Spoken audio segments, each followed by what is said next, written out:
What's up, guys? Welcome to Daily Dose of Reddit. This is your host, Zach, and today's subreddit is r/IDoWorkHereLady. Alright, this story's called Shut Up, Kid, I Want the Engineer. Second story. Since the first one was much more appreciated than I could have hoped, I began looking into old anecdotes, and I remembered this gem from 2011. Again, a small preemptive excuse since English is not my first language. Sadly, or luckily, I don't remember any more stories that fit this particular sub. That said, here we go. At that time, I was 26, just out of university with my title and master both completed by December 2010. Almost immediately, I went into an engineering company specialized in tall buildings. I was still green with little to no experience in the real world, and by nature, I'm also evasive when it comes to conflict, so I'm not exactly the wise choice when it comes to clash against aggressive or too dominant people. Still, I was able to fake confidence and was capable enough to quickly gain the trust of clients. Because of that, I was already managing projects with some degree of autonomy at 6 months in the job. That said, it was November, already very warm weather, Chile, so summer in November, and the office was working at its usual pace. That is, calm, but 2 steps away from total panic. It was morning when my boss called me. Let's call him Ray. He is a great guy, professional, but often a bit dense when it comes to social cues. To this day, we're still good friends despite both not working there anymore. When I arrive at his desk, he pulls a set of schematics. Hey, I have a meeting this afternoon with this particular client, but I cannot go. They have some kind of issues, so it's important that someone from the office is there if things go difficult. Difficult? I asked. Yeah, they made a screw up and want to blame us. Still, everything is on the drawings. You shouldn't have any issues. Sure, I'll take it. The meeting time came and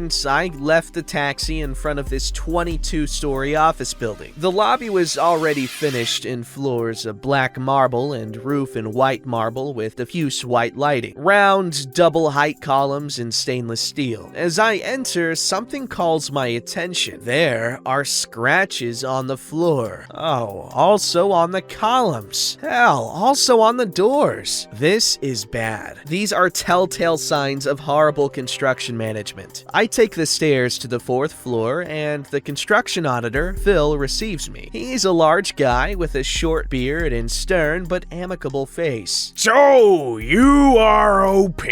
What happened to Ray? Hi, yes, he sent me in his place. Well, we're about to start.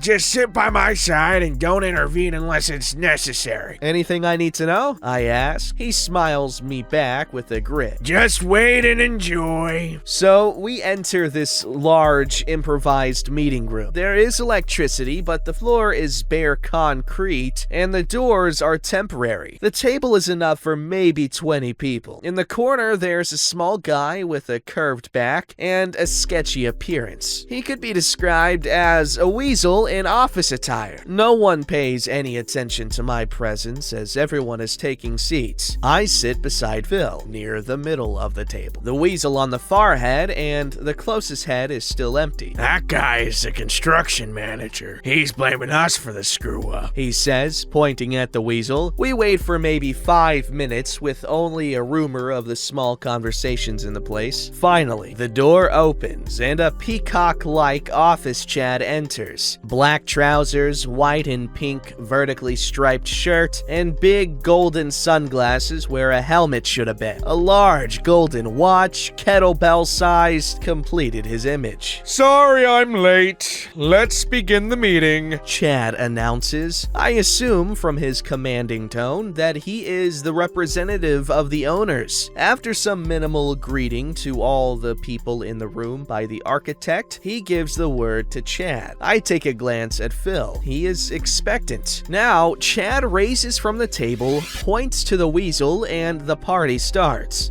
explain to me who the hell forgot to build doors for the elevator's machine room? We are already delayed a month, you made a freaking mess in the lobby, and now we have to demolish a wall so the elevator people can enter. Okay, sir, the weasel answered. First of all, these changes have been asked by you. You asked for the people to be left ready while I still have work with people there, and you have it fully scratched. How the hell is that my responsibility? Turns out, Chad and the weasel not only were severely unprofessional, but also hated each other with such passion that they had to be put in opposite sides of the table because more than once they went too close to a fist fight. They discussed screaming at each other for maybe 5 minutes. Chad is fully aggressive and red, attacking relentlessly. The manager, just as his appearance suggests, sneaks in between all the attacks and deflects responsibilities, blaming everyone under the sun. The rest of the assistants are just expecting to let time pass quickly and leave, but Phil is happy. He was one step away from having some popcorn. I lean to him and whisper, "So, they've forgotten access for the machine room?" Not only that, but the weasel also declared some construction molds as stolen, and they made investigation. Turns out, they are still inside that closed room. What? I ask a bit louder. Hey, kid. Chad addresses me disrespectively, Shut up. and goes back to his fight. After some more punches back and forth, the weasel is running out of ways to deflect his mistake. He tries one more. But it wasn't our fault. The door was not in the structural engineer's drawings. He forms a smug smile. Plus, Ray didn't even come to the meeting. If any penalties are to be applied, it's to them for their incompetence. Boy, that was my cue. I cleared my throat, but failed in the first impression, entering in a timid way. Well, Shut up, kid. the weasel snaps and looks to Phil. Phil, keep your assistant quiet. I decided to make myself understood more clearly. I pull the set of schematics, letting them fall heavily over the table and catching the attention of both Chad and the weasel. Over the schematics, I put my construction helmet with the logo of the engineering firm. Silence takes the place. If I may, I now speak in front of a pale weasel and a Chad who internally debates if showing shame for calling me kid or doing a victory lap around the weasel. I'm actually a structural engineer from company, and Ray sent me in as his representation because his schedule was full. Mind if we check what appears on the drawings? Here we are. Yes, as you can see,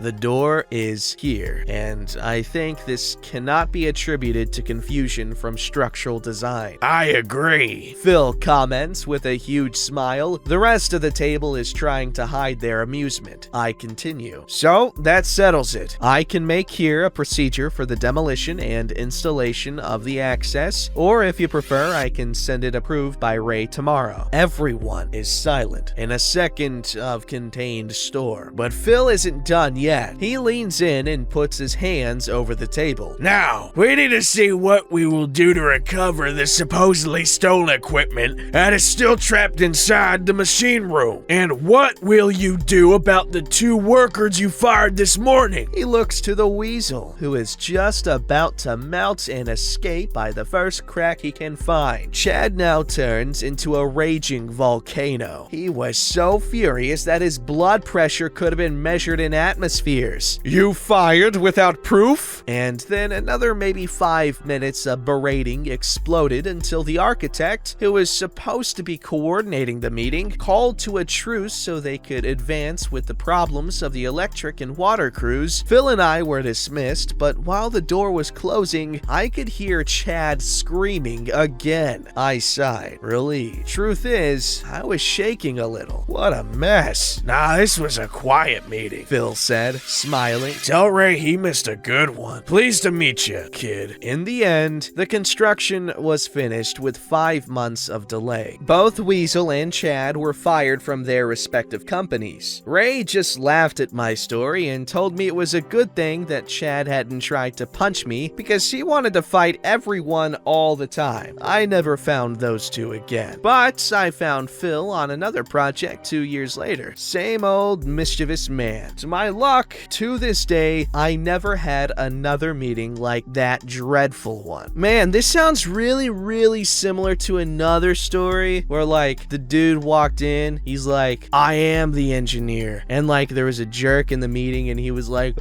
everyone freaked out, and I said it was like an anime thing where they take like an otherwise boring profession and turn it into this badass thing. Anyway, made me think of that. Pretty cool. Must have felt pretty good to put all those idiots in their places. That's what I like to call good organization skills. Get it? Putting everyone in their place. Ha! Alright, this story's called Wrong Federal Agency. I work for a certain federal agency that makes sure your Amazon packages and bills arrive the same day. This happened a couple of winters ago, and it was hard to believe this guy thought what he did. So, the winter before I was promoted, I was working on a route that was fairly cold, around -40-degree windshield, and I was getting towards the end of the workday and still had lots of mail and packages to deliver. Well, after I did my rounds of delivering mail from the point I was parked at, I was getting ready to deliver packages that I knew I couldn't carry and were in the direction I had to go to for my next park point. While I was preparing this and ready to drive off, a gentleman from a house I delivered managed to pull out of their driveway and started to drive in that same direction as I. Now, for this next part, I want to preface by saying there were 3 blocks from where I was to the next part I needed to park at. On the first block where the gentleman was and I was at, I dropped off a package on the opposite side of the street. The gentleman was in his car at the edge of the driveway. As I went back to my van, he got the end of the block that had a stop sign. We both drove to the second block and proceeded to pull over to the curb, as I also pulled over to deliver 2 packages. Then he proceeded to pull back out and go to the second end of the block. I was ready to go to the third and final block to start my round of delivering mail again. So I was behind him, and coincidentally, we both went to the third and final block. He pulls over again. Oddly enough, I come up and proceed to go and park and warm up by sitting in the van for a bit. The following conversation ensues. Here's the cast. There's me. Crazy guy! Crazy guy pulls up next to me. Hi, what can I do for you? How you doing? Fine.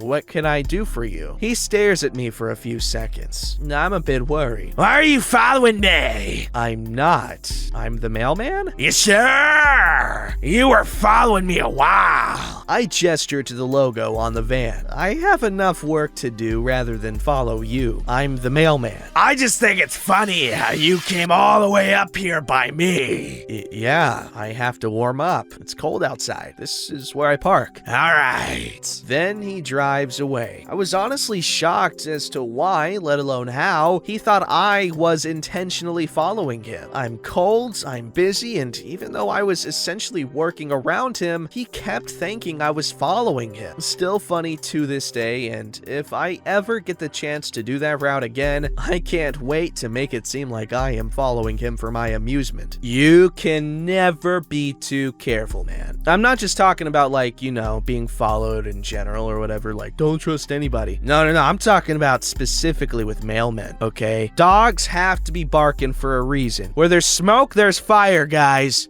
Alright, this story's called I'm Definitely Not Here for That. Bit of an odd encounter I had today, and I thought I'd share it here. I work at a sex shop, and we have an arcade and a cinema. Due to Brovid, the cinema is closed and the arcade procedures are very strict. I was outside on my lunch break having a cigarette, in full uniform with the name of the company brightly displayed across my chest, when a man approached me. Man will be referred to as man, and I will be me. Hi, are masks required to go in? Yep, gotta have it on whenever you leave a booth. Is the cinema open yet? Sorry, man. Probably won't be around for a long time. Oh, what about the arcade? It's open until 1:30 a.m., and I proceed to give him all the new ground rules for the arcade. I see. He pauses uncomfortably for a moment, then proceeds to move in closer to me. So, what are you here for tonight? Work? Oh, Oh, you work here? His face fell and he looked disappointed. At that moment, I realized that this man had approached me in the parking lot not because he knew I worked here, but because he was trying to take me into the arcade. I'm in uniform, dude. And why were you asking me questions about store procedures if you didn't think I worked here? I don't know. He looked very embarrassed and left after that. Not a long story or a particularly shocking one.